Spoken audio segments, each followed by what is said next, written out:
ज़मीन निकल गई या आसमान खा गया। नौजवान लड़की जो कि लाहौर में किसी कोठी में काम करती थी, वहाँ से एक रोज़ कबल गायब हो गई। तो उनके माँ बाप लागरा में रहते हैं, वो हमारे पास आए हैं, तो हम इनसे पूछते हैं कि ये वाक़या कैसे पेश आया। जी, काम तो छोटी सी किसी तरह ਤੁਸੀਂ ਉਹਨੂੰ ਕਿਸੇ ਦੇ ਨਾਲ ਭੇਜਿਆ ਕਿ ਉੱਥੇ ਕੰਮ ਤੇ ਛੱਡਿਆ? ਕਿੰਨੀ ਦੇਰ ਹੋ ਗਈ? 7 ਮਹੀਨੇ ਹੋ ਗਏ ਨੇ। ਕਨੀਜ਼ ਦੇ ਨਾਲ ਭੇਜਿਆ ਸੀਗਾ, ਵਕੀਲ ਦੇ ਘਰ, ਸੁਪਰੀਮ ਕੋਰਟ ਦਾ ਤੇ ਹਾਈ ਕੋਰਟ ਦਾ ਵਕੀਲ ਹੈ। ਉਹਦਾ ਨਾਮ ਅਮਰਾਨ ਵਕੀਲ। ਨਹੀਂ, ਤੇ ਜਦੋਂ ਤੁਸੀਂ ਉਹਨੂੰ ਭੇਜਿਆ ਕਿੰਨੀ ਦੇਰ ਹੋ ਗਈ ਹੈ? ਉਹਨੂੰ 7 ਮਹੀਨੇ ਹੋ ਗਏ ਨੇ ਗਈ ਨੂੰ, ਤੇ ਹੋ ਗਏ ਨੇ ਆ 10-20 ਦਿਨ। ਕੱਲ ਗੁੰਮ ਹੋਈ ਹੈ ਤੇ ਅੱਜ ਦੂਸਰਾ ਦਿਨ ਹੈ, ਬੱਚੀ ਆਈ ਨਹੀਂ ਘਰ। ਬੱਚੀ ਉੱਥੇ ਕੋਠੀ ਜਦੋਂ ਰਖਾ ਦਿੱਤੀ ਤੇ ਉਸ ਤੋਂ ਬਾਅਦ ਤੁਹਾਡਾ ਉਹਦੇ ਨਾਲ ਰਾਬਤਾ ਰਿਹਾ?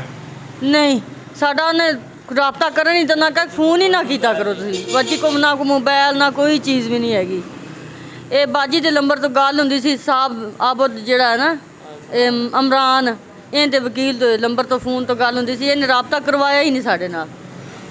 ਤੇ ਰਾਬਤਾ ਨਹੀਂ ਹੁੰਦਾ ਰਿਹਾ। ਫਿਰ ਹੁਣ ਤੁਹਾਨੂੰ ਕਿਸ ਤਰ੍ਹਾਂ ਪਤਾ ਚੱਲਿਆ ਕਿ ਉਹ ਤੁਹਾਡੀ ਬੱਚੀ ਜਿਹੜੀ ਉਹ ਗਾਇਬ ਹੋ ਗਈ? ਇਹਨਾਂ ਨੇ ਫੋਨ ਕੀਤਾ, ਇਹਨੇ ਇਮਰਾਨ ਵਕੀਲ ਨੇ। ਇਹ ਬੱਚੀ ਹੋਈ ਮਗਰਬ ਦੀ ਸ਼ਾਮ ਦੇ ਵਕਤ ਹੀ ਗਾਇਬ। ਸਾਨੂੰ ਨੇ ਫੋਨ 11 ਵਜੇ ਕੀਤਾ ਕਿ ਤੁਹਾਡੀ ਬੱਚੀ ਨੱਸ ਗਈ ਇੱਥੋਂ। ਕਿ ਅਸੀਂ ਆਖਿਆ ਵੀ ਸਾਡੀ ਬੱਚੀ ਨੱਸ ਗਈ, ਤੂੰ ਸਾਨੂੰ ਟਾਈਮ ਨਾਲ ਦੱਸਣਾ ਸੀਗਾ। ਕਦੀ ਕੋਈ ਸਾਨੂੰ ਬਹਾਨੇ ਲਾਉਂਦਾ, ਕਦੀ ਕੋਈ ਲਾਉਂਦਾ। ਕਹਿੰਦਾ ਇੱਥੇ ਨਾ ਆਇਆ ਜੇ ਮੇਰੇ ਘਰ, ਤੁਹਾਨੂੰ ਪੁਲਿਸ ਨੂੰ ਫੜਾ ਦਿਆਂਗਾ। ਤੁਹਾਡੀ ਬੱਚੀ ਨਹੀਂ ਹੈਗੀ ਮੇਰੇ ਕੋਲ, ਇੱਥੇ ਨਾ ਆਇਆ ਜੇ। ਤੁਸੀਂ ਬੱਚੀ ਦੇ ਵਾਲਿਦ ਹੋ, ਕੀ ਕਹਿੰਦੇ ਤੁਸੀਂ? ਸਰ ਅਸੀਂ ਬੱਚੀ ਛੱਡੀ ਸੀ ਕਿਸੇ ਕਨੀਜ਼ ਨਾਲ, ਸਾਡੀ ਗੁਆਂਢਣੀ ਘਰ ਦੇ।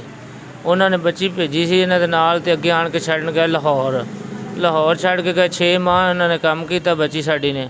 ਸਾਡੀ ਬੱਚੀ ਛੁੱਟੀ 'ਤੇ ਆਈ ਹੈ। ਇਹਨਾਂ ਨੇ ਕਿਹਾ ਕਿ ਆਪਣੀ ਬੱਚੀ ਜਿਹੜੀ ਦੁਬਾਰਾ ਕੰਮ 'ਤੇ ਛੱਡ ਜਾਵੇ, ਤੁਹਾਡੀ ਬੱਚੀ ਅੱਛੀ ਹੈ। ਅਸੀਂ ਬੱਚੀ ਆਪਣੀ ਛੱਡ ਕੇ ਆ ਗਏ ਹਾਂ। 20-25 ਦਿਨਾਂ ਬਾਅਦ ਬੱਚੀ ਸਾਡੀ ਜਿਹੜੀ ਨਾ ਗਾਇਬ ਕਰਦੀ। ਅੱਜ 24 ਰਾਤ ਦੀ ਸੀ, ਤਰੀਕ 24 ਸੀ। ਇਸ ਰਾਤ ਦੇ ਵਿੱਚ ਸਾਡੀ ਬੱਚੀ ਇਹਨਾਂ ਨੇ ਗਾਇਬ ਕੀਤੀ ਹੈ। ਸ਼ਾਮ ਦਾ ਟਾਈਮ ਸੀ। ਕਹਿ ਰਹੇ ਸਨ ਕਿ ਮਤਲਬ ਸਾਡੀ ਬੱਚੀ ਨੂੰ ਇਹ ਰਾਤ 11 ਵਜੇ ਫੋਨ ਕਰਕੇ ਕਹਿੰਦੇ ਤੁਹਾਡੀ ਬੱਚੀ ਦੌੜ ਗਈ ਹੈ, ਸਾਡੇ ਕੋਲ ਬੱਚੀ ਨਹੀਂ ਹੈ ਤੁਹਾਡੀ। ਤੇ ਸਰ ਬਰਾਏ ਮਿਹਰਬਾਨੀ ਸਾਡੀ ਬੱਚੀ ਜਿਹੜੀ ਨਾ ਉਹ ਲੱਭ ਕੇ ਦਿਓ। ਇਹ ਬੱਚੀ ਦਾ ਨਾਂ ਕੀ? ਨਿਸ਼ਾ ਨਾਮ। ਕਿੰਨੀ ਉਮਰ ਹੈ ਉਹਦੀ? 17 ਸਾਲ। 17 ਸਾਲ ਉਮਰ ਹੈ। ਤੇ ਉਹ ਜਿਹੜੀ ਬੀਬੀ ਨੇ ਰਖਵਾਇਆ ਸੀਗਾ, ਉਹਦੇ ਨਾਲ ਤੁਸੀਂ ਰਾਬਤਾ ਕੀਤਾ? ਹਾਂਜੀ। ਉਹ ਕੀ ਕਹਿੰਦੇ? ਉਹ ਕਹਿੰਦੀ ਹੈ ਕਿ ਮੈਨੂੰ ਨਹੀਂ ਪਤਾ ਹੈਗਾ, ਉਹਨਾਂ ਕੋਲ ਮੈਂ ਛੱਡ ਆਈ ਸਾਂ, ਮੈਂ ਤੁਹਾਡੇ ਨਾਲ ਚੱਲਣੀ ਆ, ਲਭਾਨੀ ਆ। ਇਹ ਗੱਲ ਕਰਦੀ ਉਹ ਘਰ ਵਾਲੇ ਹੁਣ ਉਹ ਜਿਹੜਾ ਜਿੱਥੇ ਤੁਸੀਂ ਛੱਡਿਆ ਸੀਗਾ, ਉਹਨਾਂ ਨੇ ਤੁਹਾਨੂੰ ਫੋਨ ਕੀ ਕੀਤਾ?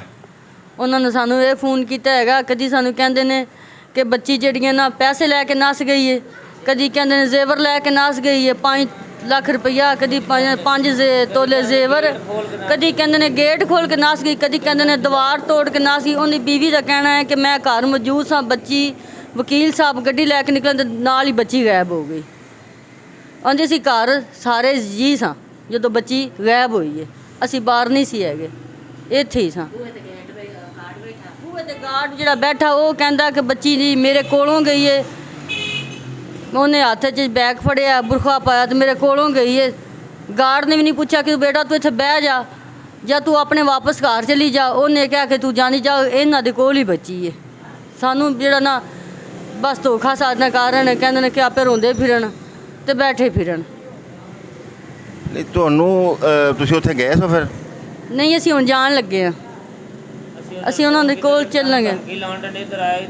ਅਸੀਂ ਫੜਾ ਦਿਆਂਗੇ।